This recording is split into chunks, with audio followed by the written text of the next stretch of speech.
Nous sommes en train de vivre une semaine politique particulièrement intéressante, puisque ces jours-ci, les différents partis politiques israéliens choisissent leurs candidats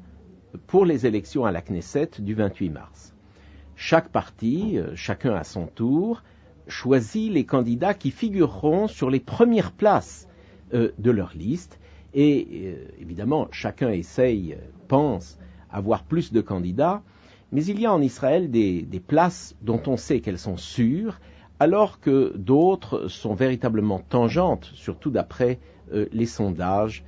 qui annoncent pour certains partis pas plus de 15 députés ou de 20 députés,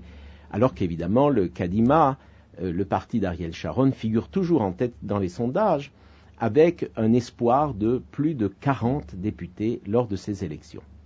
Alors c'est le Likoud qui a commencé ce choix de ces députés la semaine dernière, et nous avons assisté à une très grande surprise, puisque les ministres en place, Limor Livnat, Dani Nave, Israël Katz, ont été repoussés à des places qui, certes, sont sûres, mais ne sont pas très honorables pour des ministres en fonction. Alors que deux personnes quasiment inconnues, Moshe Carlon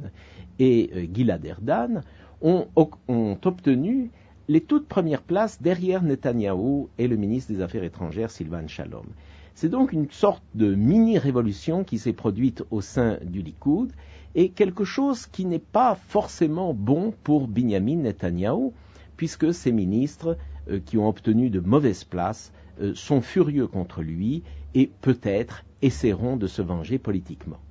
Alors le deuxième parti chez qui ce processus démocratique s'est passé, c'est le Shinui. Ce parti centriste, laïque, qui était placé, et qui est encore placé à l'heure où je vous parle, sous la direction de Tommy Lapid. Eh bien, ça a été un drame, une véritable tragédie, puisque d'une part, Tommy Lapid a été réélu sur la première place, sur le premier spot, certes, mais dans de mauvaises conditions, et son second, Avraham Poraz, un très ancien parlementaire du Shinui, un personnage central de ce parti, a perdu la seconde place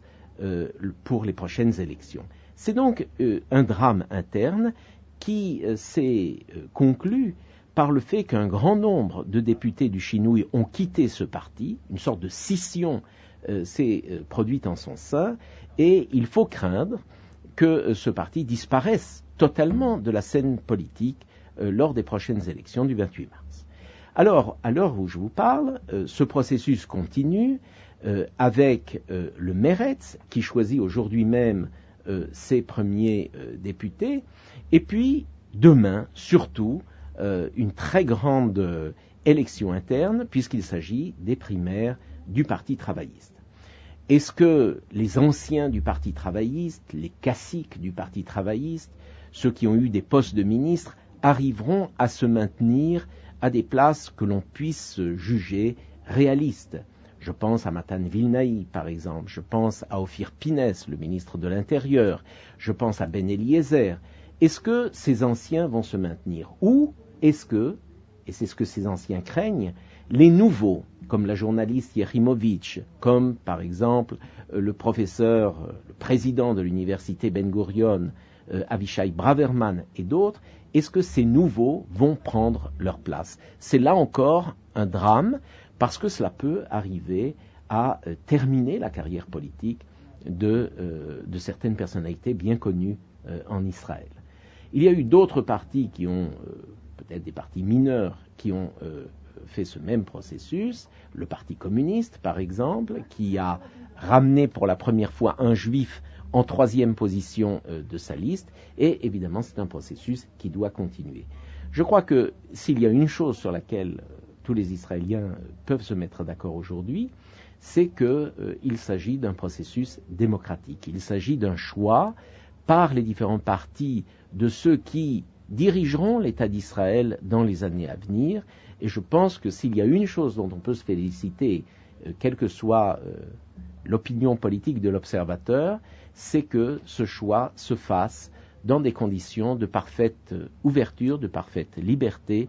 sans confidentialité, Et d'une façon générale, nous sommes dans une période certainement de fête de la démocratie pour la société israélienne.